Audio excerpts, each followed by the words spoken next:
नमस्कार दोस्तों, welcome to मेरा एसएससी। आई होप आपकी तैयारी अच्छी चल रही होगी। आज हम करने वाले हैं जो टेक्स्ट बुक पे एसएससी सीजीएल टायर 1 के मॉक टेस्ट दिए हुए हैं पेड वाले, उनमें से जो मॉक टेस्ट 1 है उसके मैथ्स के सॉल्यूशन। लाइक आप देख सकते हैं मैंने टेस्ट दिया था तो मेरा स्कोर कुछ इस प्रकार रहा।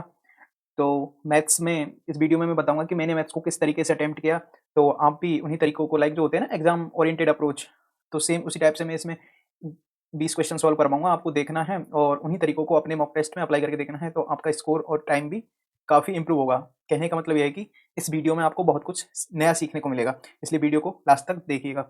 और यदि आपने मॉक टेस्ट अटेम्प्ट नहीं किया है तो सबसे पहले तो मैं यही कहना चाहूँगा कि आप मॉक टेस्ट अटेम्प्ट कर लें। अदरवाइज़ यदि आप वीडियो भी देखते हैं तो पहले खुद से ट्राई करें क्वेश्चन को, देन मेरा सॉल्यूशन देखें। लाइक आपको तभी पता चलेगा ना कि आपने क्या अप्रोच लगाई और मैंने क्या अप्रोच लगाई। यदि आपको लगता है कि आपकी अप्रोच बेटर है तो आप अपना तरीका कमेंट सेक्शन में लिख सकते हैं क्वेश्चन वाइज।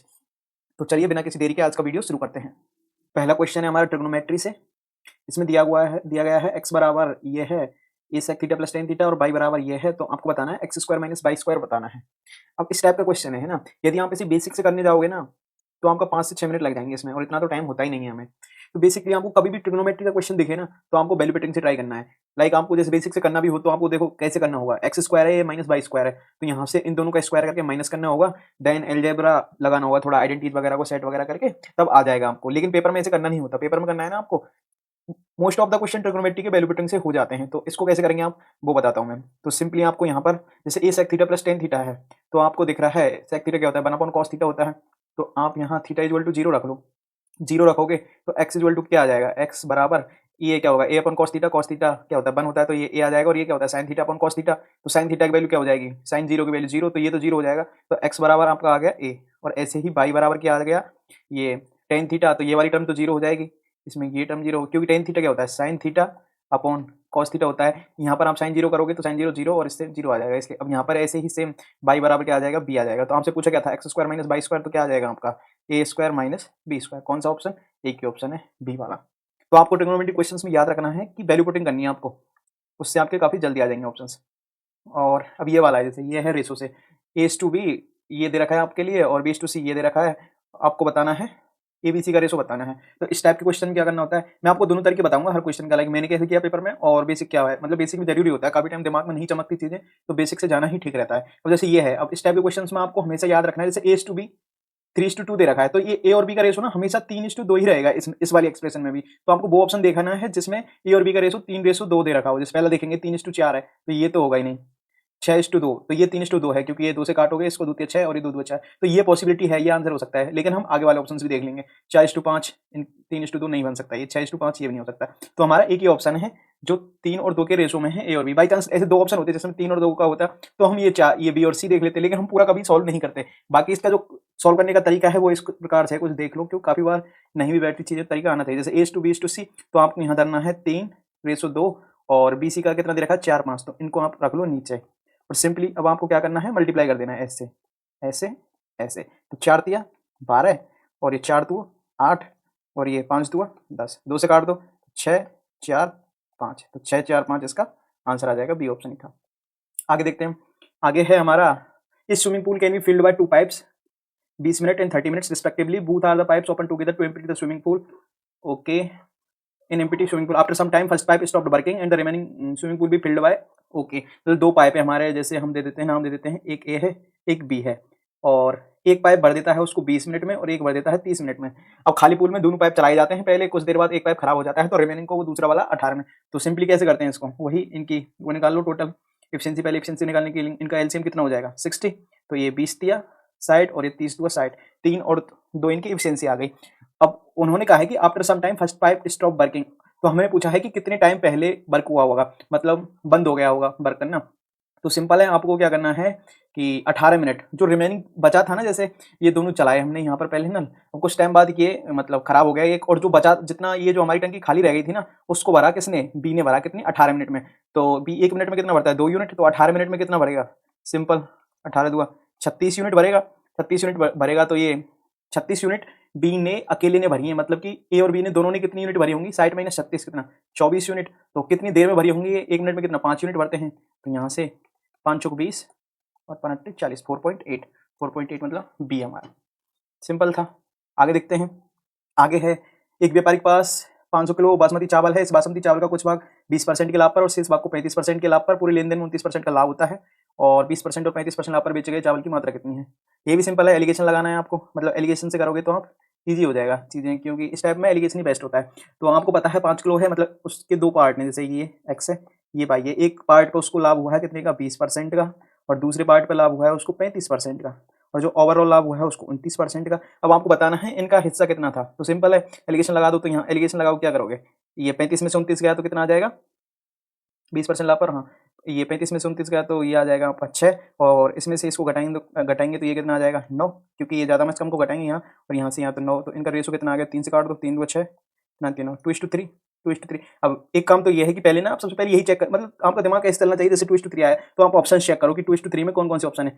पहला ये नहीं है, दूसरा भी नहीं है, तीसरा भी नहीं, एक ही ऑप्शन 2:3 में, तो आप ये मार के आगे भी बढ़ सकते हो। बाकी जो जैसे करना कैसे है, तो 2 और 3 रेशो आगे, मतलब टोटल कितना है 5 यूनिट, 5 यूनिट की वैल्यू कितनी है 5000, और तो 2 यूनिट की वैल्यू कितनी आ जाएगी 2000, और 3 यूनिट की वैल्यू 3000, 2000 केजी और 3000 केजी, इस टाइप से। बाकी आप रेशो देखा करो, रेशो जैसे 2 3 आया तो 2 3 से ऑप्शन देखें आपने और सिंपल निकाल सकते हो। आगे देखते हैं, आगे है हमारा डेटा इंटरप्रिटेशन से। इसके काफ़ी क्वेश्चंस आते हैं, 3-4 क्वेश्चंस आते ही आते हैं, और इसमें होता कुछ नहीं, बस कॉमन सेंस से थोड़ी कैलकुलेशन करनी होती है, इजीली हो जाते हैं। तो ऐसे क्वेश्चंस को लास्ट में करने का ट्राई किया करो, क्योंकि काफ़ी बार ना टाइम टेकिंग आ जाते हैं। अब इसमें क्या पूछा है, the number of student in the class who have answer correctly, incorrectly and not attempt each question in the examination shown in the table. Okay, the mark for each student इतना, there is no negative. Average marks of the obtain by the class, average marks बताने हैं class के द्वारा कितने obtain हुए। तो simple है, ये मतलब क्वेश्चन नंबर दे रखे हैं, ये इनके मार्क्स हैं, कितने बच्चों ने सही किया और कितनों ने इनकरेक्ट किया और कितनों ने छोड़ दिया। तो सिंपल है, पार्शियल और नेगेटिव मार्किंग तो कुछ है ही नहीं। तो जैसे पहला क्वेश्चन इसको 1 मार्क का है, दूसरा क्वेश्चन 2 मार्क्स का है, तीसरा क्वेश्चन 5 मार्क्स का है। तो टोटल मार्क्स निकाल लेते हैं। एवरेज मार्क्स निकालने के लिए क्या करना पड़ेगा, एवरेज मार्क्स आपके क्या हो जाएंगे, टोटल मार्क्स और टोटल नंबर ऑफ स्टूडेंट कितने हैं। तो टोटल मार्क्स कैसे निकालोगे, पहला क्वेश्चन 20 लोगों ने सही किया तो 20, दूसरा कितने, ये 15 लोगों ने, तो 15 दूगा 30, और तीसरा कितने 20 लोगों ने यहाँ पर हैं, जैसे ये तो ये 20 पंजे 100, और तीसरा 120, मतलब चौथा क्वेश्चन 12 लोगों ने, तो 10 मार्क्स का था ये क्वेश्चन, तो 120 मार्क्स कितना हो गया है, 0, 3 और 2 5 और 2 7 और ये 270। तो टोटल मार्क्स कितने हो गए हमारे 270, और टोटल स्टूडेंट कितने हैं, टोटल स्टूडेंट आप किसी भी क्वेश्चन को उठाकर देख लो, 20 लोगों ने सही किया, 10 ने गलत किया है और 10 ने अटेम्प्ट ही नहीं किया, तो कितने हो गए 20 10 10 40 हो गए। किसी भी रो को उठा लो आप, 40 40 ही मिलेगा, 30 15 15 30 और 10 40, मतलब टोटल 40 बच्चे रहे हैं हमारी क्लास में। इससे कट जाएगा, ये कट जाएगा 4 पंजे 20 और 2 बचे और 4 पंजे 20, ये काटेंगे 4 पंजे 20, 4 6 24, ओके 4 6 24, 3 बचा हमारा, 4 7 28 और 4 पंजे 20, 6.75 ये हो जाएगा हमारा। आगे देखते हैं, आगे चोर पुलिस, बहुत ही ज़्यादा फेवरेट एसएससी का, वेरी वेरी इंपॉर्टेंट क्वेश्चन, मतलब ये क्वेश्चन आपको मिल जाएगा, इस साल भी मिलेगा, मतलब पिछले 2-3 साल से क्वेश्चन बहुत ट्रेंड कर रहा है। तो देखते हैं इसको भी करना कैसे है। A thief was spotted by a policeman from a distance 162 metre, okay, then the policeman start chasing, thief runs start running away, the speed of the thief is 11 metre पर second, the speed of policeman इतना, then what, okay, कितना चला वो पकड़ने से पहले। Simple है, जैसे यहाँ पर हमारा पुलिस है, यहाँ पर चोर है, और इनके बीच की डिस्टेंस दे रखी है। ये समझाने के लिए है, बाकी आपको एग्जाम में कैसे करना है वो भी बताऊंगा मैं आपको, क्योंकि ये सब एग्जाम में नहीं करना होता। 162 मीटर इनके बीच की दूरी है। अब ये कितनी से भगा है, 14 मीटर पर सेकंड से भगा है, और ये 11 मीटर पर सेकंड से भगा है।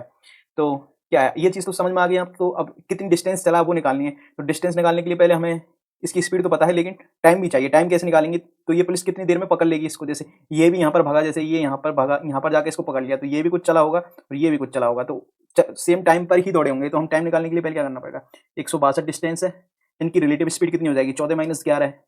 रिलेटिव स्पीड हमने पढ़ी होगी, मतलब रिलेटिव स्पीड मतलब सेम डायरेक्शन में जाएंगे ना दोनों, इधर इधर, तो माइनस हो जाएगी, 14 - 11 3। तो यहाँ ये तो टाइम आ गया। अब स्पीड कितनी है इसकी 11, तभी तो डिस्टेंस आएगी। इससे इसको काटेंगे, 3 5 15 3 चौक 12, तो 11 चौक 44 और 11 5 55 और 4 59 594, तो ये हमारा बी हो जाएगा। एक तरीका तो ये था इसको करने का, कि आपको सिंपली क्या करना है, 162 डिस्टेंस बीच की, मतलब 162 है, और रिलेटिव स्पीड से भाग दिया तो टाइम आ गया, इंटू ये स्पीड किया तो ये आ गया। बाकी आपको एक चीज़ ये भी पता है कि डिस्टेंस बराबर क्या होता है, स्पीड इंटू टाइम होता है।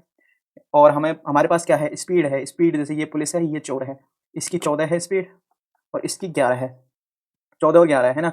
अब आपने ये चीज़ देखी होगी कि यदि ये टाइम सेम है हमारा, ये वाला कलर चेंज करता हूँ, टाइम सेम है, यदि आपका ये तो ये डिस्टेंस का रेशो क्या हो जाएगा, जो भी स्पीड का रेशो होगा वही डिस्टेंस का रेशो हो जाएगा। तो मतलब अब ये दोनों सेम टाइम के लिए ही दौड़ेंगे, तो हमारी जो डिस्टेंस का रेशो क्या हो जाएगा, 14:11 ही हो जाएगा। और इनके बीच का डिफरेंस कितना हो गया, 14 - 11, 3 यूनिट। इसकी वैल्यू कितनी दे रखी है हमारे पास, 162 मीटर। अब हमें निकालनी क्या है, अब इसको ये पकड़ेगा उससे पहले पहले चोर कितना चलेगा, 11 मीटर ही तो चलेगा, मतलब 11 यूनिट ही तो चलेगा। तो हमें सिंपली 11 यूनिट की वैल्यू निकालनी है। तो 3 यूनिट की वैल्यू 162, तो 11 यूनिट की कैसे निकालोगे, ये यहाँ से यहाँ पर चला जाएगा, 162/3 इंटू 11 कर दोगे तो वही 5 4 54 इंटू 11 वही आपका 594 बी है। तो वही ये दोनों तरीकों में से आप किसी से भी कर सकते हो जिससे आपको बेटर फील आए, मतलब जिससे आपका टाइम बच सके। अगला क्वेश्चन है हमारा ये है, okay, two palaces A and B are 60 metre apart from each other on a highway and a car start from A and another car start from B at the same time, they move in the same direction, they meet each other in 6 hours। okay, वही relative speed का concept है इसमें भी। जैसे एक कोई जगह है A और यहाँ पर है B, अब दो कार हैं, इनके बीच की डिस्टेंस दे रखी है हमें 60। तो पहला केस क्या है, यदि वो सेम डायरेक्शन में दौड़ती हैं, जैसे लेट सपोज एक की स्पीड ज़्यादा है, यदि वो इधर की साइड जाती हैं दोनों, तो इन दोनों को एक दूसरे क्रॉस करने में कितना टाइम लगेगा, ये लग रहा है हमारा 6 आवर्स का टाइम लग रहा है। और यदि एक दूसरे के अपोजिट आती है, जैसे ये इधर आ रही है, ये इधर आ रही है, तो हमें कितना टाइम लगेगा, सिंपल है 1.5 आवर, मतलब 1 घंटा 30 मिनट, तो मतलब 1.5 आवर। क्योंकि ऑब्वियस सी बात है, इधर जाएंगी तो दोनों रिलेटिव स्पीड क्या हो जाएगी, माइनस हो जाएगी ना, और इधर आएंगी तो दोनों डिस्टेंस कवर करेंगे तो पॉजिटिव हो जाएगी। तो इसको करना कैसे है, तो सिंपल है, हम वेलोसिटी निकाल लेते हैं। जैसे पहला वाला केस है v1 - v2, v1 - v2 क्या हो जाएगा, वेलोसिटी क्या होती है, डिस्टेंस अपॉन टाइम होती है। डिस्टेंस कितना है, 60 है, टाइम कितना लग रहा है इस केस में 6, तो ये आ जाएगी 10 आ जाएगी, किलोमीटर आवर में आएगा ये, किलोमीटर आवर। और दूसरा क्या है, b1 + b2 कितना हो जाएगा, 60/8 आवर। तो यहाँ से ये 15 चौके 60, 15 चौक 60 और कितना बचा, 15 चौक 60, हाँ 0। एक तो ये मतलब डिफरेंस उसका 10 होगा और सम उनका 40 होगा। तो करना चाहो तो आप यहाँ से ही कर सकते हो, मतलब पहला निकाला ना आपने डिफरेंस निकाला, तो आप ऑप्शन चेक कर सकते थे कि किन दो स्पीड्स का डिफरेंस 10 बन रहा है। जैसे इसका नहीं बन रहा था, इसका भी नहीं बन रहा था, इनका बन रहा है, तो ये हो जाएगा, इसका भी नहीं बन रहा था। चाहे आप सम देख लो, सम इनका ही 40 बन रहा है। बाकी इन दोनों को सॉल्व करने का तरीका क्या है, जैसे b1 - b2 तो जैसे b1 निकालना है आपको, जो भी बड़ी वाला हो तो दोनों को जोड़ के आधा कर दो, दोनों को जोड़ के मतलब 50/2 करोगे तो ये 25 आ जाएगा। और b2 निकालना है, मतलब ये छोटा वाला, तो जो भी जैसे b1 + b2 ज़्यादा में इस कम को घटा के, तो ये कितना है, ये 40 - 10 करोगे तो 30/2 कर दो, तो ये 15 आ जाएगा। वही 25 और 15, 25 15 हमारा ये वाला ऑप्शन हो जाएगा। आगे देखते हैं वही ट्रिग्नोमेट्री का। अब इसमें तो कुछ है ही नहीं, ये है आपका सिंपल cosec थीटा बराबर ये दे रखा है, तो आपको ये एक्सप्रेशन की वैल्यू बतानी है। एक तरीका तो इसका बेसिक तो क्या है, बेसिक आपका यही है कि आपको सिंपली इस टाइप का क्वेश्चन आए, कभी कुछ दिमाग में नहीं आए बाई चांस, उस केस के लिए बता रहा हूँ मैं बेसिक। जैसे ये है, तो ये ऐसा आपका ट्रिंगल है कोई, ये आपका थीटा हो गया। cosec थीटा क्या होता है आपका, cosec थीटा होता है आपका परपेंडिकुलर अपॉन, मतलब हाइपोटेनस अपॉन परपेंडिकुलर, हाइपोटेनस 5 और ये 3, और यहाँ से ये 25 - 9 16, तो ये 4। अब ये हो गया आपका ट्रिंगल आ गया, ये थीटा है। अब यहाँ से आप किसी की भी वैल्यू निकाल सकते हो ना, like sine theta, cos theta, cot theta, tan theta, तो उनको यहाँ पर रख के, मतलब जो भी बोला जैसे सेक थीटा की वैल्यू निकालनी है आपको, तो क्या हो जाएगा, परपेंडिकुलर अपॉन बेस 4 5/4 रखकर आप इसको सॉल्व कर सकते हो। एक तरीका ये है कि मतलब इस टाइप, मतलब कभी कुछ सूझे नहीं ना, तो ये बेसिक मेथड है इसका। लेकिन इसको कैसे करना है वो मैं बता देता हूँ आपके लिए, क्योंकि ये तो आप देखते ही चमक गया होगा। जैसे सेक स्क्वायर थीटा -1 है, तो आपको पता है 1 + tan स्क्वायर थीटा बराबर सेक स्क्वायर थीटा, ये पढ़ा होगा आपने, और 1 + कॉट स्क्वायर थीटा बराबर कॉसेक स्क्वायर थीटा, ये पढ़ा होगा। तो ये देखते ही चमक गया आपको, सेक स्क्वायर थीटा -1 को इधर भेजेंगे तो ये आएगा। तो इसकी वैल्यू क्या है, tan स्क्वायर थीटा है, tan स्क्वायर थीटा, और क्या ये कॉट स्क्वायर थीटा है आपका, तो ये क्या हो जाएगा, 1 हो जाएगा, क्योंकि कॉट क्या होता है 1/tan ही तो होता है। ऐसे ये 1 + कॉट स्क्वायर थीटा है, तो ये क्या हो जाएगा, कॉसेक स्क्वायर थीटा। मतलब बेसिकली जो ये एक्सप्रेशन है इसकी वैल्यू क्या है आपकी, कॉसेक स्क्वायर थीटा। और कॉसेक थीटा की वैल्यू आपके लिए दे ही रखी है कितनी, 5/3, तो ये कितना हो जाएगा 25/9, सी ऑप्शन था। पेपर में तो आपको सिंपल ये लिखना विखना भी कुछ नहीं है, आपको आपने देखा sec square theta -1 tan square theta, ये कॉट, ये 1 हो गया 1 + कॉट कॉसेक स्क्वायर थीटा, सीधा वैल्यू रखा और आपने स्क्वायर कर दिया। मतलब आप प्रैक्टिस करोगे ना धीरे धीरे, तो ये चीजें अपना आप आ जाएंगी, मैं भी आती हूँ वहां पर। आगे देखते हैं सक्सेसिव का है। अब सक्सेसिव में आपने 2 सक्सेसिव डिस्काउंट दे रखे हैं, 30 और 35 डिग्री, इक्विवेलेंट बताना है इनका। तो आपको पता होगा 2 नंबर्स का सक्सेसिव कैसे निकालते हैं। अब ये तो एक तरीका तो ये है कि जैसे फॉर्मूले से, अब इसमें क्या है 35% है, 35% की वैल्यू क्या होती है, 5% की होती है 1/20, 35% की 7/20, मतलब फिर भी काफी बड़ी सी है। और 2 नंबर्स हो ना, तो हमेशा ट्राई करो फॉर्मूला से ही निकाल लो आप, फॉर्मूला से काफी जल्दी और ईजी हो जाएगा आपके लिए, क्योंकि ए और बी जैसे 2 नंबर हैं, तो इनका सक्सेसिव निकालना है आपको। तो कैसे निकालोगे, a + b + ab/100, यही होता है, मतलब a% b%। तो वही सिंपल यहाँ पर लगा दो, ये क्या है 30 है, डिस्काउंट है, डिस्काउंट मतलब नेगेटिव होता है, तो 30 - 35 और माइनस माइनस का गुणा होगा तो कितना हो जाएगा, प्लस हो जाएगा। तो ये हो जाएगा 0, 3 5 15 5 को लगेगी कितना, 3 9 और 1 10/100। तो यहाँ ये 10.5, तो ये कितना हो गया आपका 65 65 प्लस 10.5, इसमें से ये गया तो 55, 55 में से भी 0.5 घटेगा तो ये आपका जो सक्सेसिव डिस्काउंट आ जाएगा कितना आ जाएगा 54.5%, सी ऑप्शन। आगे है हमारा सिंपल इंटरेस्ट से, तो आपको बताना है कोई धनराशि 20% की ब्याज पर, साधारण ब्याज पर 3 वर्षों में इतनी हो जाती है, उसी धनराशि पर उसी दर से 1 वर्ष का साधारण ब्याज क्या होगा? तो सिंपल इंटरेस्ट है, सिंपल इंटरेस्ट आपको पता ही है। सिंपल इंटरेस्ट के क्वेश्चंस को ना आप सीधा परसेंटेज में डील किया करो। अर्थमेटिक का ना मेजर पोर्शन आपको परसेंटेज और रेशो से डील करना है, तभी आप बहुत जल्दी कर पाओगे। तो जैसे ये है 20% और 3 वर्षों में इतना हो जाता है, तो 20% 3 वर्षों में कितना, 3 वर्षों का ब्याज कितना हो गया? 60% हो गया, 60% ब्याज हो गया है ना, और ये अमाउंट दे रखा है, तो टोटल अमाउंट कितना हो जाएगा हमारा? 160% हो जाएगा ना। जैसे यदि आप फॉर्मूलेस करोगे तो वही चीज जाएगी, PRT अपॉन 100 करोगे ना तो भी यही चीज आएगी। बाकी आपको जैसे पता है 1 साल का ब्याज कितना है? 20% है, 3 साल का ब्याज कितना हो जाएगा? 60%, और 100% आपका जो रियल अमाउंट था वो, तो टोटल 160%। इसकी वैल्यू कितनी दे रखी है? 3120। और आपसे पूछा क्या है? 1 वर्ष का साधारण ब्याज, मतलब 1 वर्ष का ब्याज मतलब 20% की वैल्यू पूछी है। 20% की वैल्यू पूछी है तो कैसे निकालोगे? मतलब आपको 20% की वैल्यू निकालनी है। तो एक तरीका तो ये है कि 160 को इससे मतलब इसको 160 से डिवाइड करो, इंटू 20 कर दो। बाकी आप यहाँ भी देखोगे, यदि मैं इसमें 8 का भाग दे देता हूँ, इस वाली ही चीज में 8 का भाग दे देता हूँ, 8 2 16, तो 20 ही आ रहा है हमारा 20% की वैल्यू निकालनी है, तो इसमें भी 8 का भाग दे दो, तो ये कितना हो गया? 8 में 8 2 16 8 24, 24 तो 7 बचा 8 9 72, तो 390। मतलब ये छोटी छोटी चीजें ना आपको पेपर में कैलकुलेशन करने में काफी, मतलब क्वेश्चन जल्दी सॉल्व करने में हेल्प करेंगी। आगे आगे है वही सिंप्लीफिकेशन का, आपको बताना है। ये दे रखी है आपके पास एक्सप्रेशन, तो सिंपल है, आपने ये चीज तो दिमाग में चमक ही गई होगी देखते ही एक्सप्रेशन को। ऊपर ए क्यू माइनस बी क्यू और नीचे ये समथिंग एक्सप्रेशन। कभी भी क्यूब और इस टाइप से देखे ना तो आप समझ जाना कि यहाँ पर अलजेब्रा की वही आइडेंटिटी लग रही है। जैसे आपने ये पढ़ा होगा A cube minus B cube बराबर क्या होता है? ए माइनस बी और ये A square plus A B plus B square. तो वही सिंपल यहाँ पर है, A cube minus B cube करेंगे तो ऊपर ये वाली एक्सप्रेशन आ जाएगी, ए माइनस बी और ये वाली। तो और नीचे आपकी यही दे रखी है, जैसे ये A square plus A B और प्लस बी स्क्वायर, ये वाली दे रखी है। जैसे मैं इसको ना, आप इस वाली चीज़ को ए मान लो, इस वाली चीज़ को बी मान लो, तो ये वाली एक्सप्रेशन आ जाएगी आपकी। तो सिंपल क्या करना है आपको, इससे ये कट जाएगी, तो जो भी आपका आंसर होगा वो क्या होगा? ए माइनस बी आंसर होगा। तो ए माइनस बी कैसे निकालोगे आप?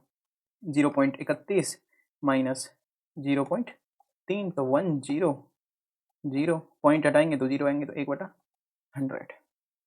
आगे देखें, आगे है expenditure of Sudha is 100% more than her savings.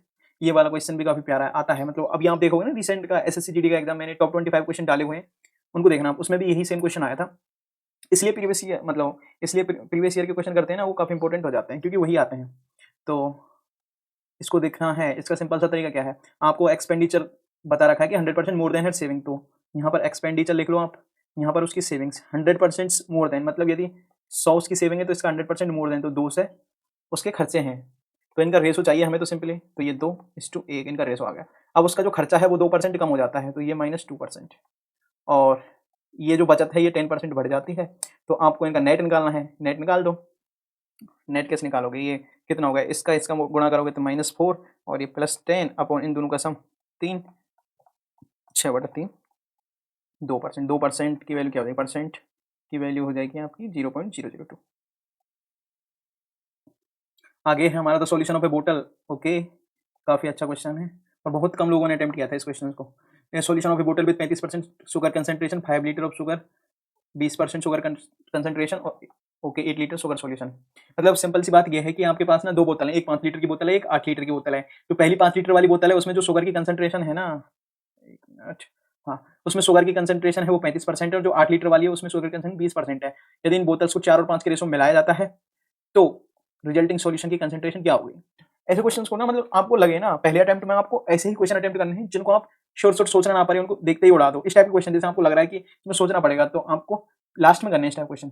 अब आपने देखा और काफी बार ना, जब चीजें आपके हिसाब से काम नहीं करें तो आप ना बेसिक पे आ जाएगा तुरंत। जैसे अब ये था, मेरे को लगा शुरू में चमका नहीं, तो मैंने क्या किया, सिंपल में बेसिक पे आ गया अपने पे। जैसे अब बेसिक क्या है इसका? बेसिक यही है कि पहली बोतल 5 लीटर की है, दूसरी 8 लीटर की है, 4-5 के रेशो में मिलाया जा रहा है। तो जैसे इस 35% वाली को ए नाम दे देता हूँ मैं, ए है ना। तो यदि इसको 4-5 के मैं मान लेता हूँ कि इसकी 5 लीटर की 4 बोतलें मिलाई जा रही हैं, तो उसमें हमारा शुगर कितना होगा? 35% कंसंट्रेशन, मतलब 35/100, और 5 लीटर की एक बोतल है और 4 बोतल मिला रहा हूँ मैं, तो मेरा टोटल शुगर कितना आ गया यहाँ से? ये 5 चौक 20, 20 100, और इससे ये 7 kg मेरा शुगर आ गया। मतलब अब दूसरे में मैं 5 बोतल मिला रहा हूँ इस बी वाली की, तो इसकी कंसंट्रेशन कितनी है? 20/100, और इसकी 5 बोतल मैं मिला रहा हूँ, ये 5 बोतल है ना, और 8 लीटर की एक बोतल है, 8 लीटर की एक बोतल है, तो यहाँ से 20 5 100, 5 से 5, तो इसमें मेरा कितना आ जाएगा? 8 kg। अब ये टोटल जो भी हम इन दोनों को मिलाने के बाद जो शुगर होगा ना मेरा, वो कितना आ जाएगा 15 kg। और टोटल वॉल्यूम कितना हो जाएगा, मतलब 4 बोतल और 8 बोतल का वॉल्यूम, मतलब 4 बोतल मिलाई है मैंने और इसमें ये 5 बोतल मिलाई है, मतलब 4 और 5 का रेशो बोला था ना। तो मेरा वॉल्यूम कितना हो गया, 4 बोतल, मतलब कि एक बोतल कितनी की 5 लीटर की है, तो ये 20, 4 पंजे 20, और दूसरी कितनी की है 8 लीटर की है, तो 5 मिलाएंगे 8 पंजे 40, तो टोटल कितना हो गया 60 kg। तो यहाँ पर 60 kg। अब कंसंट्रेशन निकालनी, रिजल्टिंग में कितना आ जाएगा 1/4, 1/4 मतलब 25%। सिंपल था। इस क्वेश्चन में ज़्यादा दिमाग लगाना नहीं है, आपको जो भी जो बोला है वैसा वैसा करते जाओ, काफ़ी ईजी और जल्दी हो जाएगा आपका। अब ये है आगे रिमाइंडर का, काफ़ी प्यारा क्वेश्चन है। आपने यदि नेगेटिव रिमाइंडर का कंसेप्ट पढ़ा होगा तो आप जानते होंगे। जैसे आप एक चीज़ बताओ मेरे लिए कि आपको जैसे यहाँ पर 7 दिया है ना, अब 7 का रिमाइंडर, 7 में 5 से भाग दो तो कितना रिमाइंडर बचता है, 2 बचता है, मतलब 5 एकम 5, 2 बचता है। अब इस 2 को मैं क्या बोल सकता हूँ, -3 भी बोल सकता हूँ, मतलब 2 बचेगा या फिर -3 रिमाइंडर, ये दोनों चीज़ एक ही बात है। तो वही वाला सीन यहाँ था। जैसे अब ये है, अब डिवाइडेड बाय 100, तो आप ना इंडिविजुअल वैल्यू को डिवाइड करके डिवाइड किया करो। जैसे 99/99 है, तो आपने जैसे 99 पावर को छोड़ो अभी के लिए, इसको छोड़ो, 99 को 100 से डिवाइड करके देखो, तो इसका रिमाइंडर कितना बचेगा 99 बचेगा। लेकिन आप उसको नेगेटिव रिमाइंडर में क्या बोल सकते हो, -1 बोल सकते हो ना, क्योंकि 100 से कितना कम है, -1 ही तो कम है। यदि -1 और होता तो इसमें पूरा पूरा भाग चला जाता, तो -1। अब इसकी पावर कितनी 99, अब -1 की 99 पावर करोगे तो आप कितना आएगा, नेगेटिव ही आएगा, -1। और दूसरा हमारा क्या है 99 है, इसको 100 से करोगे डिवाइड, तो इसमें भी सेम -1 ही आएगा। तो हमारा जो रिमाइंडर आ गया ओवरऑल कितना आ गया, -2 आ गया। -2 इस सेम एज कितना 100 - 2 करोगे तो 98। तो हमारा ये हो जाएगा सिंपल। ये कंसेप्ट था मेन। जैसे आप नेगेटिव रिमाइंडर का, जैसे ये 5 है, 5 को इसमें दिया तो इसको 2 भी बोल 2 बचेगा, या फिर इसको 3 भी बोल सकते हैं। तो सेम सीन यहाँ पर था, 99 100 से भाग दोगे तो -1, या फिर 99 एक ही बात है। ऐसे ही सेम यहाँ पर -1 -2, और ये -2 आया तो अब इसको 100 में से 98 हमारा रिमाइंडर आ जाएगा इसमें। आगे देखते हैं, आगे है हमारा ज्योमेट्री से। तो length of the chord of a circle is 24 centimetre, diameter of a circle is 40 centimetre, find the distance of the chord from the centre of the circle. तो आपको बताना है, ये डिस्टेंस निकालनी है, आपने चित्र देख ही लिया होगा, ये डिस्टेंस निकालनी है। ये 24 है, ये 20 है, तो आपको पता है ये परपेंडिकुलर है, तो इसको आधा आधा डिवाइड करता है, आपने मतलब पढ़ा होगा फॉर्म वगैरह। तो ये सेंटर से जो कॉर्ड पे परपेंडिकुलर होता है वो कॉर्ड को आधे आधे हिस्सों में डिवाइड करता है। तो ये 24 की है पूरी, तो ये 12 की हो जाएगी। फास्ट कैसे करना है ना इस क्वेश्चन को, तो वो करने का तरीका यही है। जैसे आपने देखा, ये चीजें ना एकदम रटी हुई होनी चाहिए। ये परपेंडिकुलर आधा, तो ये 12 है, तो ये कितना हो गया, सिंपल है 16 हो जाएगा। बाकी आप पाइथागोरस लगाओगे इसमें, 400 - 144, तो कितना बचेगा 256, और फिर अंडर रूट लोगे तो 16 आएगा। लेकिन मैंने कैसे किया, आपको ना ट्रिपलेट याद होनी चाहिए, लाइक जैसे 3 4 5, जो भी ट्रिपलेट है ना 8-10 ट्रिपलेट आपको जो मेन मेन है वो बिल्कुल एकदम रटे होने चाहिए। जैसे 3 4 5 है, अब ये ना 3 4 5 क्या है, ट्रिपलेट से मेरा मतलब ये राइट एंगल ट्रायंगल 3 4 5। अब ये ना ये हमेशा 3 4 5 ही रहेगा, चाहे इसको ना आप 2 से डिवाइड कर दो तो 6 8, 6 8 और 10, ये ट्रिपलेट रहेगा। 3 से डिवाइड करते हो 1.5 से सेम, तो सेम सही नहीं आता। जैसे ये 3 4 5 था तो 4 से डिवाइड हो रहा था, 3 चौक 12 और ये 4 5 20, तो 4 चौक 16, मतलब ये बीच वाली किससे 4 से डिवाइड होगी, 4 चौक 16, तो इसका बी हो जाएगा। मतलब कहने का मतलब ये है कि आपको ट्रिपलेट्स याद होनी चाहिए, ट्रिपलेट से चीजें काफी जल्दी हो जाती हैं काफी टाइम। आगे देखते हैं, आगे है हमारा वही अलजेब्रा का है, तो इसको भी काफी कम लोगों ने किया था। और x + y + z, और ये बराबर 0 दे रखी है, और ये एक्सप्रेशन दे रखी है आपके लिए।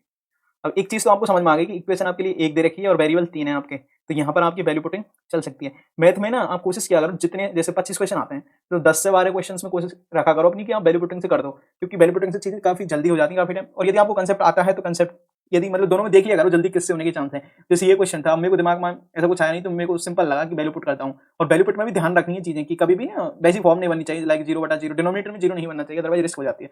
अब जैसे ये था x + y + z है ना, तो यदि आप इसमें z को 0 करोगे तो x = -1, लेकिन इससे हो क्या रहा है, इससे ना हमारा डिनोमिनेटर भी 0 बन रहा है। जैसे x है, यहाँ पर -x रखोगे तो ये 0 बन रहा है, मल्टीप्लाई होगा तो ये सारा 0 हो जाएगा, तो ये नहीं रखना था। बाकी आपको सिंपल क्या है, जैसे x + y + z है, तो x बराबर 1 ले लो, ये बराबर 1 ले लो, और z बराबर -2, तो ये सेटिस्फाई कर रही है तीनों वैल्यू 1 1 -2, तो सिंपल इन्हीं को रख देना इसमें। 1 + 1 कितना हो जाएगा, 2 का क्यूब 8, और ये x + z मतलब -1 हो जाएगा। x की वैल्यू 1 है, इसकी वैल्यू -2 है, तो -1 का क्यूब करोगे तो -1, सेम यहाँ पर -1, ये -9xyz, तो ये 1 1 है और ये 2 है, तो ये 2 माइनस का है, तो ये इससे मल्टीप्लाई होगा तो 9 2 18 पॉजिटिव हो जाएगा, डिवाइडेड बाय 4, x + y 2, और x + z मतलब ये -2 है, तो ये -1 आएगा हमारा, और दूसरा भी -1 आएगा, तो ये पॉजिटिव हो जाएगा, -1 -1। तो ऊपर क्या आ गया 18 और 8 26 माइनस, तो ऊपर आ गया 24 आपका, और ये नीचे आ गया आपका 8, 8 या 24, 3 हो जाएगा सिंपली आपका। वही ट्रिग्नोमेट्री वैल्यू पुटिंग, पहले कंसेप्ट समझाता हूँ, उसके बाद आपको वैल्यू पुट करके दिखाऊंगा।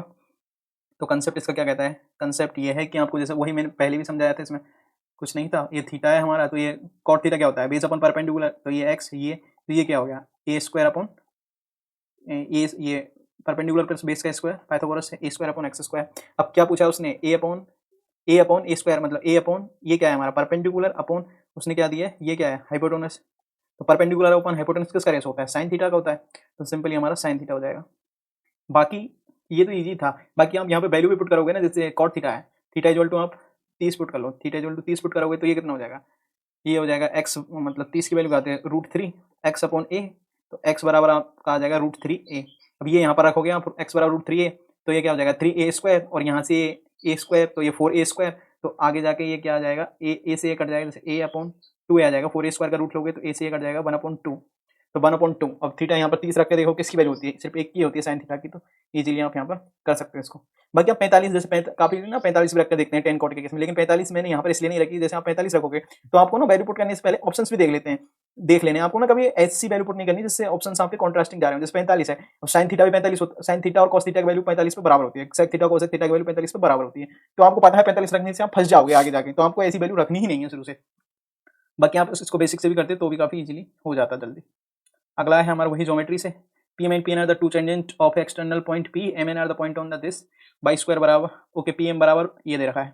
आप यदि ज्योमेट्री समझाने के लिए बना देता हूँ, बाकी पेपर में नहीं बनानी होती आपको। जैसे ये सर्कल है, ये आपका P पॉइंट है, P तो ये एक टेंजेंट है और ये इसकी एक टेंजेंट है, PM और PN are the two tangent है ना, और इनकी वैल्यू दे रखी है और आपको बाई की वैल्यू पूछी है। तो आपने ये थोड़ा बड़ी होगी, मतलब किसी भी एक्सटर्नल पॉइंट से एक ट्रेंगल पर दो टेंजेंट खींची जाती हैं तो उनकी लंबाई बराबर होती है, तो सिंपल है PM बराबर PN होगा। तो वही चीज़ दे रखी थी आपको, ये फिगर बनाते भी नहीं तो भी कोई दिक्कत नहीं थी, पेपर में आपको सिंपल बाई स्क्वायर माइनस 9 बराबर 55 करना था, ये इधर जाएगा 64 हो जाएगा, बाई स्क्वायर तो यहाँ से आप क्लियरली बता सकते हैं बाई बराबर आपका 8 हो जाएगा, 8 बटे 64 होता है, बाई का ही मान पूछा था।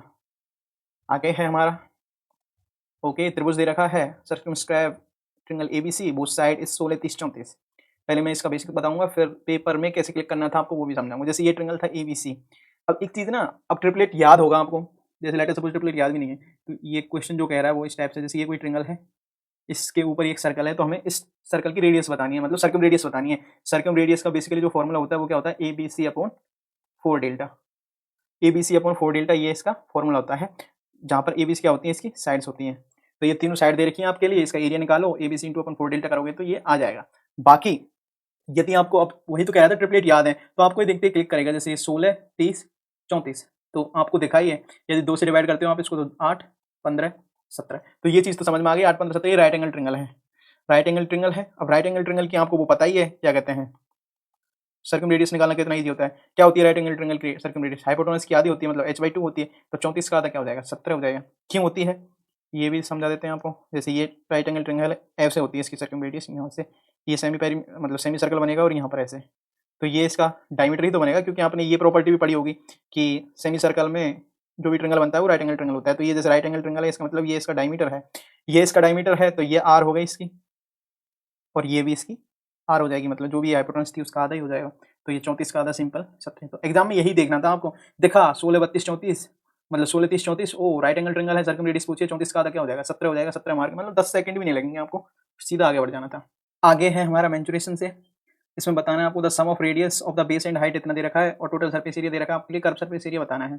तो इस टाइप के क्वेश्चंस आपको पता है हो जाएगा, पहले वो में कर सकते हो आप, मतलब कहने का मतलब ये है कि आप, मतलब देखने में लग रहा है आपको हो जाएगा, लेकिन आपको ये भी पता है कैलकुलेशन काफी करनी पड़ेगी, इसलिए ना कभी भी आप फर्स्ट गो में मत कीजिए, इनको बात के लिए छोड़िए, मतलब लास्ट में जब आपका टाइम बचता है उस टाइम कीजिए। मतलब देखने में तो ऐसा है इजी है, लेकिन काफी टाइम क्या होता है कैलकुलेशन फंस जाते हैं हम इस टाइप के क्वेश्चन में, इसलिए लास्ट में अटेम्प्ट करना चाहिए इस टाइप क्वेश्चन को। इसको समझा देता हूँ, सिंपल है, 42 दे रखा है आर प्लस एच आपके लिए, जैसे आर प्लस एच आपका 42, और टोटल सरफेस एरिया क्या होता है सिलेंडर का 2 पाई आर, और ये आर प्लस एच बराबर कितना दे रखा है 63 36, और यहाँ से आप वैल्यू रख दो सिंपल 22/7 इंटू आर निकालना ही है आपको, ये 42 हो गया, ये 63 36 काट दो, ये कितना है 22 2 44, 11 से काटता हूँ 11, तो ये 11 5 55, 8 बचा 11 7 77, 6 बचा 11 5 66, ओके ये 2 बार 2 4 4 से फिर काट दो, 4 एकम 4 7 बचा 4 16 4 16 144, ये 7 6 42, और यहाँ 6 से इसको काटोगे तो ये 24 चुके, तो आर आपकी आ गई 24, आर 24 आ गई, तो आप एच बता ही सकते हो सिंपल कितना बचेगा,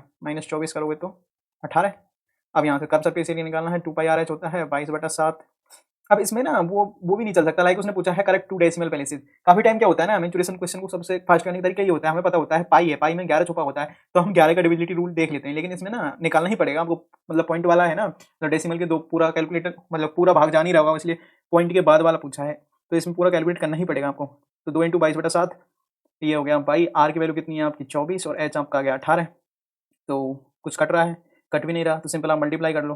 तो ये 18 चौक 72, 2 को हत्ती लगी 7, 18 2 36 और 7 43 इंटू ये कितना हो गया 22 2 44, 4 2 8, 4 3 12, 2 को हत्ती लगी 4 चौक 16 और 1 17 और ये 8 2 7 1, तो यहाँ से हो गया 8 और ये 8 तो 10, 7 और दोनों 10 की हत्ती लगी 1 9, तो ये आपका आ गया 19 और 8, 7 से डिवाइड कर दो, 7 2 14, 7 2 14, कितना बचा 5 बचा, 5 7 8 49, 1 बचा, 7 1 7 3 बचा, 7 5 35, 27 15 पॉइंट समथिंग आएगा।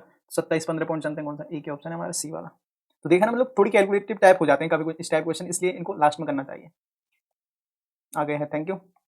यदि वीडियो अच्छी लगी हो तो प्लीज़ लाइक करें, शेयर करें और कमेंट सेक्शन में अपना स्कोर भी कमेंट करें, लाइक आपके इस मॉक टेस्ट में कितने मार्क्स आए और सॉल्यूशंस अच्छे लगे हों। यदि आपको लगता है कि किसी क्वेश्चन का सॉल्यूशन आपने फास्ट और बेटर वे में किया है तो आप उसको कमेंट सेक्शन में मेंशन कर सकते हो। बाकी ये जो मेरे तरीके थे, यदि आपको अच्छे लगे तो इनको अपने मॉक टेस्ट में इंप्लीमेंट करिए, आपकी स्पीड और मार्क्स दोनों बढ़ेंगे। मिलते हैं अगले वीडियो में, तब तक के लिए ऑल द बेस्ट, प्रैक्टिस करते रहो। Thank you.